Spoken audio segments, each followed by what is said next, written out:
Hello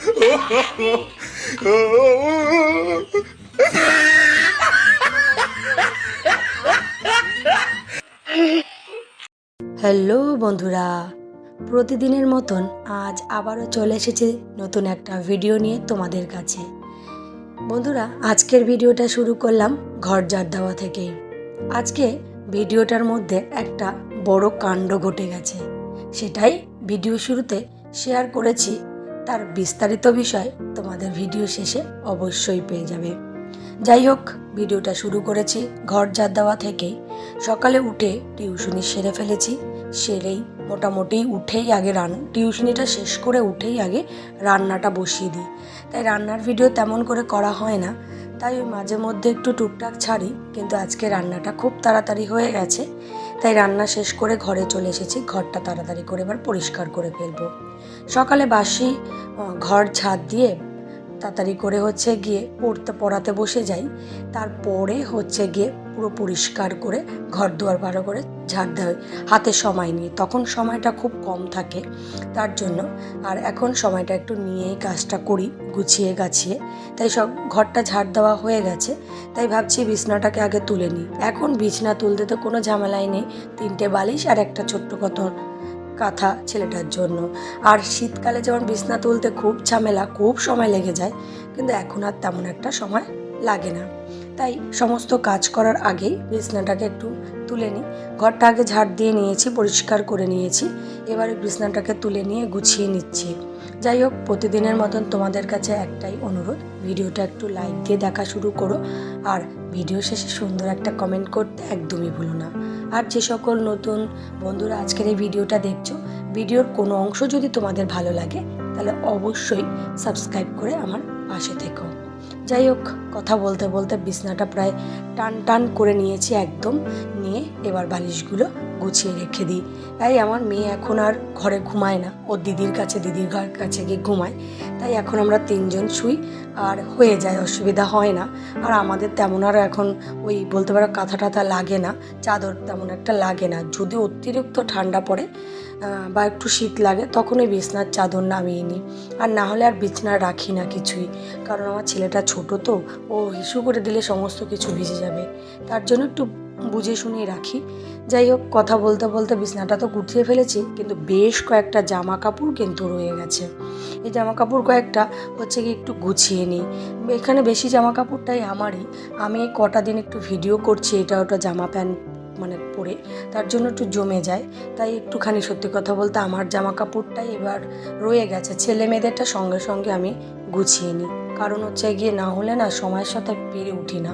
আর জামা কাপড় যদি একবার একটু না গুছাই তাহলে যেন জমতে শুরু করে। আর এইদিকে আমারটা প্রায় গুছিয়ে ফেলেছি। আর জামা গুছাতে গুছাতে তোমাদের কাছে একটাই কথা, তোমরা যেভাবে আমার পাশে আছো ঠিক সেইভাবেই আমার পাশে থেকো। নাহলে আমি এত দূর যে এসেছি তোমাদের আশীর্বাদে ভালোবাসায়, তাহলে আরও আশীর্বাদ করো, আমি যেন অনেকটা এগিয়ে যেতে পারি। যাই হোক, কথা বলতে বলতে জামা কাপড়গুলো ভাঁজ করে ফেলেছি। আর জামা কাপড়গুলো কী বলো তো, আমার জামা কাপড় আমি একটু আলাদাই রাখি। মেয়েরটা আলাদা, ছেলেরটা আলাদা, ওর বাবারটা আলাদা, যার যারটা একটু আলাদাই রাখি। কারণ সময়তে না খোঁজার সময় খুব সুবিধা হয়, কোথাও যাওয়ার সময় নাহলে যদি এলোপাতাড়ি রাখা হয় তাহলে খুঁজতে খুব অসুবিধা হয়। আসল কথা, আমার ঘরে তো অত্যন্ত জায়গা কম, যে ঘরে জিনিস থাকে সে ঘরে জায়গাটা খুবই কম, তাই জন্য আর জামা কাপড় রাখার সিস্টেমটা তোমাদের সাথে শেয়ার করতে পারি না। এই যে যাই হোক, কথা বলতে বলতে প্রায় সমস্ত গুছিয়ে ফেলেছি। এবার ঘরটা মুছে ফেলতে চলে এসেছি। ঘরটা মুছে ফেললে মোটামুটি ঘরের কাজ আমার শেষ। ঘরের কাজ শেষ করেই আমি বাইরে আসি, বাইরে যাই, বাইরের কাজগুলো করি। কারণ এখন তো জানোই বর্ষাকাল, বৃষ্টি পড়ছে চারিদিকটাই, বলতে পারো ভিজা। তাই জামা কাপড় ভিজে যাবে এই ভয়তেই গিয়ে বাইরের কাজটা আগে পরেই করি, আগে ঘরের কাজগুলো তাড়াতাড়ি করে শেষ করে নিই। যাই হোক, কথা বলতে বলতে ঘরটা ঝাড় দেওয়া, ঘর মোছা, বিছনা কাপড় গুছানো সমস্ত কিছুই হয়েছে। এই দেখো বন্ধুরা, আজকের ভিডিও বললাম না, ভিডিও করতে গিয়ে একটা কাণ্ড করেছি, এই সেই কাণ্ড। আসলে আমার মনেই নেই বৃষ্টি হয়েছে, পুকুর পাড়টা এখন প্রচণ্ড পরিমাণে পিছলা হয়ে গেছে। আমার খেয়ালই নেই।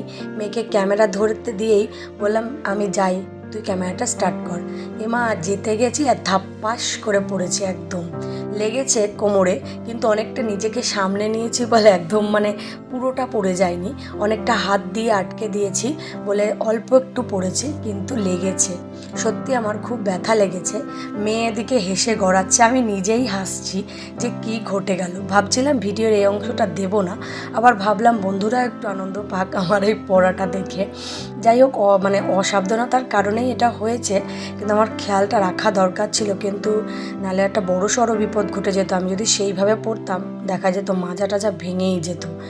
আসলে কাজটা করতে গেছিলাম কি, পুকুরে অনেক পানা, মানে এগুলোকে কচুরি পানা বলে, এগুলো অনেকটা এগিয়ে আসছে। ছেলে মেয়েগুলো পুকুরে স্নান করতে খুব অসুবিধা, তার উপর আমরা কোনো জামা কাপড় বা কোনো কিছু ধুতে পারছি না, মানে জলটা প্রচণ্ড পরিমাণে নোংরা হয়ে যায় এই এই কচুরি পানার জন্য। তাই এগুলো ওপাশে ছিল, মানে পুকুরের কন্যার সাইডে ছিল, কিন্তু এই ঝড় বৃষ্টির কারণে সব পাড়ের দিকে চলে এসছে। তাই ভাবছি একটু এগুলো তুলে দিই, ওরাও স্নান করতে পারবে, আমরা টুকটাক মানে বস্তা থস্তা এই সমস্ত কিছু জিনিস, মোটা মোটা জিনিসগুলো পুকুরে ধুতে পারবো, সেই ভেবে গেলাম। আর এখন বৃষ্টির নতুন জল এসেছে পুকুরে, এখন মোটামুটি আমরাও স্নান করতে পারবো, কারণ আমাদের পুকুরটা বাঁধানো পুকুর, অসুবিধা হয় না, নোংরা জল ঢোকে না।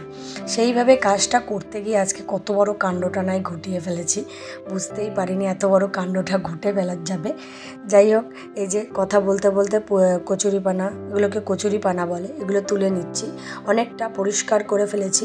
আর ছেলেমেয়েরা বলছে ও মা তুলতে হবে না, আমরা স্নান করতে নামবো, বাকি যে দূরেরগুলো আছে আমরা আস্তে আস্তে আস্তে আস্তে তুলে ফেললে মানে পুকুরটা পরিষ্কার হয়ে যাবে।